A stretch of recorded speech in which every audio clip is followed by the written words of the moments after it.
जय श्री कृष्ण वैष्णव। जैसा कि हम 84 वैष्णव वार्ता में प्रभुदास भाटी जी की वार्ता को ले रहे थे, आज वार्ता प्रसंग 1 लेते हैं।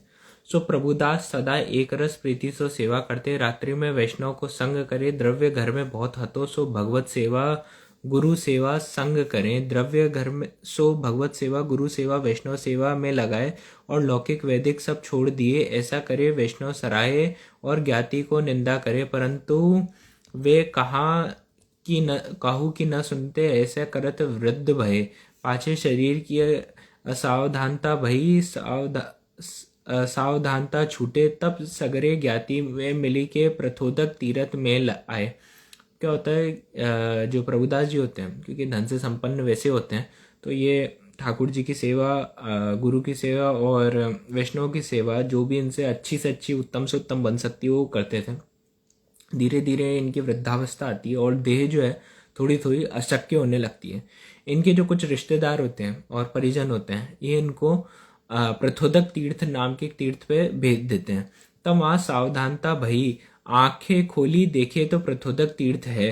तब सब सो कहे, यहाँ मोको क्यों लाया। अब ये क्या होता है, इतनी विकल स्थिति में आने लग जाते हैं, इनका शरीर इनका साथ देना बंद कर जाता है। उस समय इनके जितने भी सगे संबंधी थे, वो इन्हें प्रथोदक तीर्थ पे भेज देते हैं।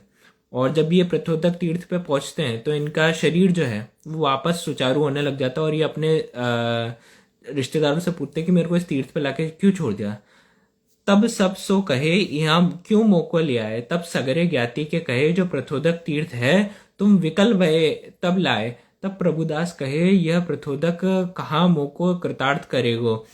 हो तो श्री आचार्य जी महाप्रभु जी को सेवक हो, तुम मोको बरस लो यहाँ राखो, तो ही मेरे देह यहाँ छूटेगी। ताते तुम मोको सिंगनंद ले चलो, मैं श्री ठाकुर जी के चरणारविंद के दर्शन करूंगो, तब वहां मेरी देह छूटेगी।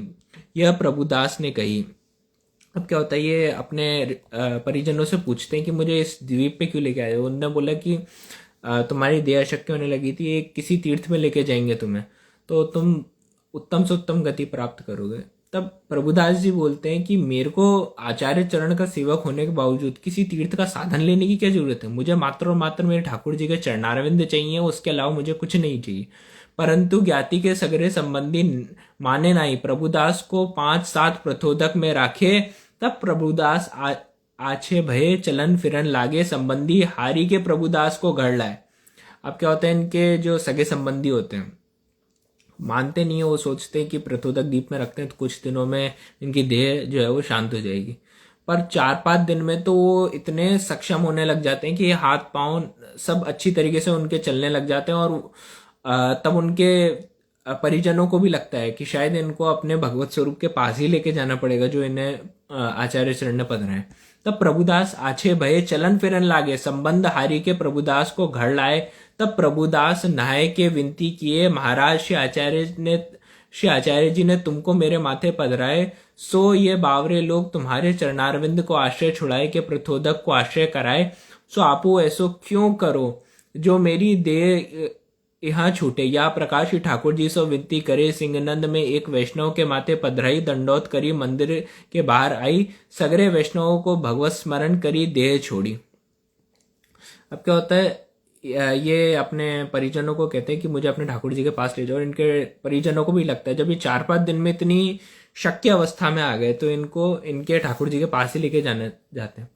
ये अपरस में आता है, अपने ठाकुर जी को दंडवत करके कहते हैं कि प्रभु आचार्य चरण ने मुझे आपको मेरे माथे विराजमान कराया है, मैं आपके चरणारविंद को छोड़ के किसी तीर्थ का आश्रय क्यों लूंगा। मेरी अगर देह जो है वो शांत होनी है तो आपके चरणारविंद में ही और आपके आश्रय में ही शांत हो प्रभु। ऐसा वो प्रभु से विनती करते हैं। अपने किसी परिजन वैष्णव के पास अपने ठाकुर जी को पधराते हैं और जब दंडवत करते हैं अंत में वो प्रभु हरिशरण हो जाते हैं और नित्य लीला को प्राप्त करते हैं।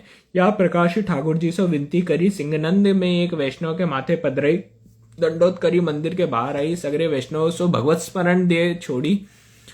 तब सिंगनंद के सगरे वैष्णव जहां मिली के भगवत वार्ता करे, सो प्रभुदास की बड़ाई करे। सो प्रभुदास धन्य हैं, बड़े भगवदीय हैं, जो तीर्थ को आश्रय न किए, श्री ठाकुर जी को आश्रय किए। अपने ठाकुर जी को सिंगनंद के एक वैष्णव के माथे पधराते हैं। आसपास में जितने वैष्णव होते हैं उनको भगवत स्मरण करते हैं और उसी समय देह त्याग देते हैं। सारे वैष्णव इनकी बहुत सराहना करते हैं कि इस प्रकार के आचार्य चरण और अपने ठाकुर जी के प्रति समर्पित जीव जो है वो प्रभुदास भाट जी की, जिन्होंने किसी तीर्थ के आश्रय को छोड़कर मात्र और मात्र श्री महाप्रभु जी ने जो उन्हें स्वरूप पद रहा उनका ही आश्रय करा उन्होंने, ऐसे प्रकार के भगवदीय जो हैं वो प्रभुदास भाट जी हैं। सो सिंहनंद में एक कीर्ति चौधरी हतो, एक कीरत चौधरी हतो भाव प्रकाश, जो कंस को धोबी हतो सो श्री ठाकुर जी ने वाके मथुरा में लूटे, वाको मथुरा में लूटे हते ताको अवतार हतो। सो हुआ वैष्णव के पास आए के निंदा करन लाग्यो, तो प्रभुदास प्रथोदक तीर्थ में फेरी आए के हिडम्ब देश में दे छोड़ी। क्या होता है, सारे वैष्णव जो हैं प्रभुदास भाट जी की बहुत सराहना करते हैं जब भी एक दूसरे से मिलते हैं कि इस प्रकार के भगवदीय जो हैं वो हमारे संग रहे, जिन्होंने मात्र और मात्र अपने ठाकुर जी का आश्रय किया। मगर एक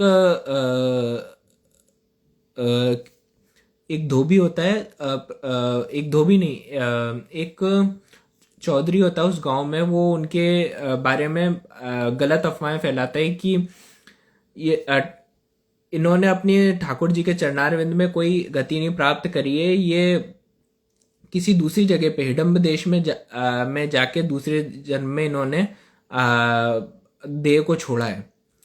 और इस प्रकार से उनके प्रभुदास भाट जी के बारे में गलत अफवाहें फैलाने लगा।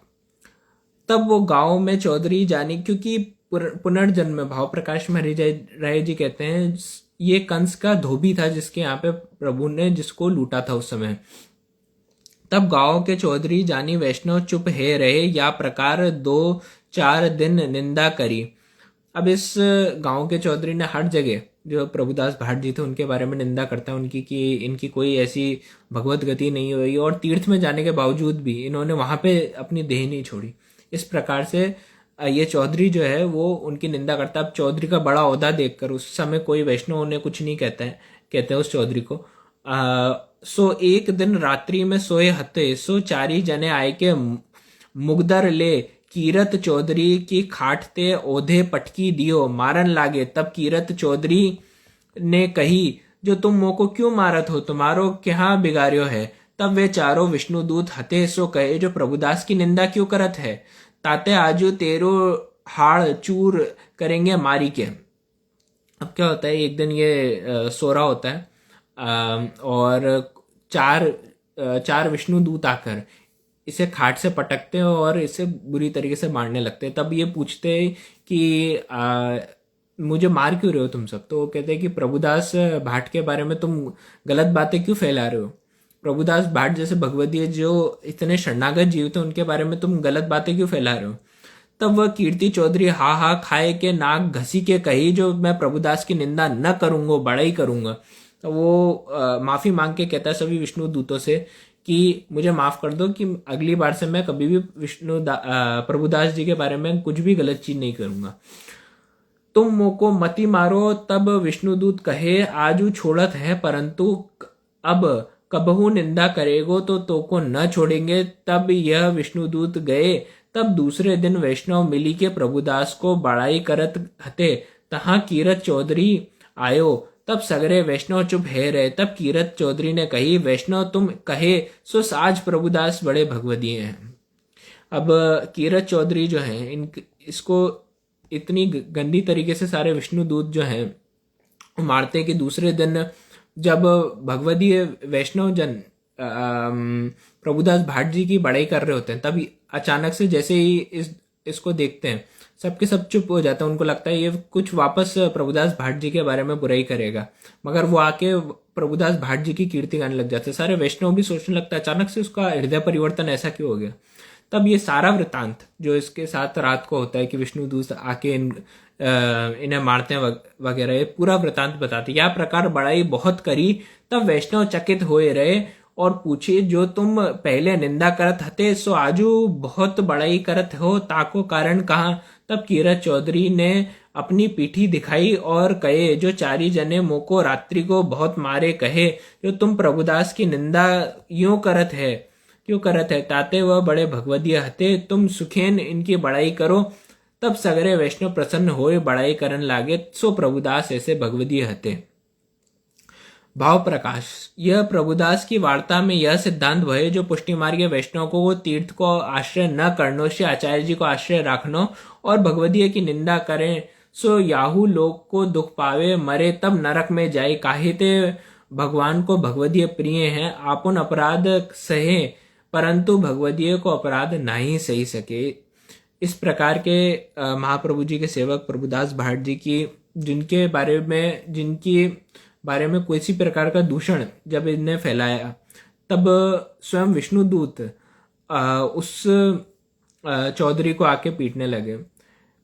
पूरी प्रभुदास भाट जी की वार्ता एक बहुत बड़ा उदाहरण सेट करती है कि जिस प्रकार से महाप्रभु जी बोलते हैं कि कृष्णाश्रय में कि सारे तीर्थ जो हैं गंगादि तीर्थ वरेशु दुष्टे रेवा वृतिष्व तिरोहित आदि देवेशु कृष्णयो गतिर्मम, माने गंगोत्री जैसे अति उत्तम और पवित्र तीर्थ जो गंगोत्री भगवान के चरणारविंद से प्रकट हुई हैं वामन स्वरूप में, जिन गंगोत्रियों ने भगीरथ के पूरे कुल का उद्धार किया, ऐसे बड़े बड़े तीर्थों में भी राक्षस प्रवृत्ति के लिए जीव जो है वो आने लग गए हैं। इस कलिकाल में महाप्रभु जी ने जो अनुकंपा हर देवीय जीव के ऊपर करी है ठाकुर जी को पधरा के, वही असल में जीवन का गंतव्य हर किसी का बनना चाहिए। उन्होंने पृथोदक द्वीप पे जाने के बाद भी, उस तीर्थ पे जाने के बाद भी अपने देह को इतने समय तक इसलिए नहीं छोड़ा कि अपने ठाकुर जी के चरणार विंद में ही मात्र वो अपने देह को छोड़ना चाहते थे।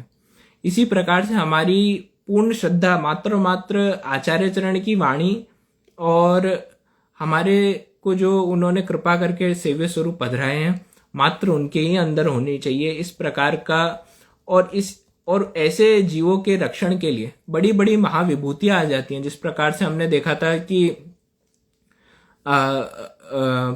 सेठ पुरुषोत्तम दास के घर पे काल भैरव जो है वो चौकसी करने आया करते थे, जिससे कोई भी गलत तत्व ठाकुर जी की सेवा में ना आ पाए। इसी प्रकार से इनकी रक्षा के लिए और इनका नाम के आगे कुछ गलत चीज ना आए, इसके लिए स्वयं विष्णुदूत उनको उस चौधरी को मारने आए। मतलब जो जीव अपने सेव्य स्वरूप की सेवा में हर समय रहता है, बड़ी से बड़ी महाशक्तियां उसको अपने आप ही सहज में उसको किसी का आह्वान करके बुलाना नहीं पड़ता कि कोई तंत्र कर रहा है, कोई मंत्र कर रहा है, वो उसको किसी भी चीज के अंदर दिमाग नहीं लगाना पड़ता। मात्र और मात्र महाप्रभु जी के अंदर अनन्य निष्ठा, उनके वचनों के प्रति अनन्य निष्ठा और अपने सेव्य स्वरूप के प्रति अनन्य प्रेम के सहित, अनन्य निष्ठा के सहित उनकी सेवा करना, मात्र ये ही पुष्टि जीव का मूल गंतव्य होना चाहिए जीवन का। ये कहीं ना कहीं प्रभुदास भाट जी की वार्ता चलचित्र करती है। कल से वैष्णव पुरुषोत्तम दास स्त्री पुरुष क्षत्रिय जो आगरे में रहते थे उनकी वार्ता को लेंगे। जय श्री कृष्ण।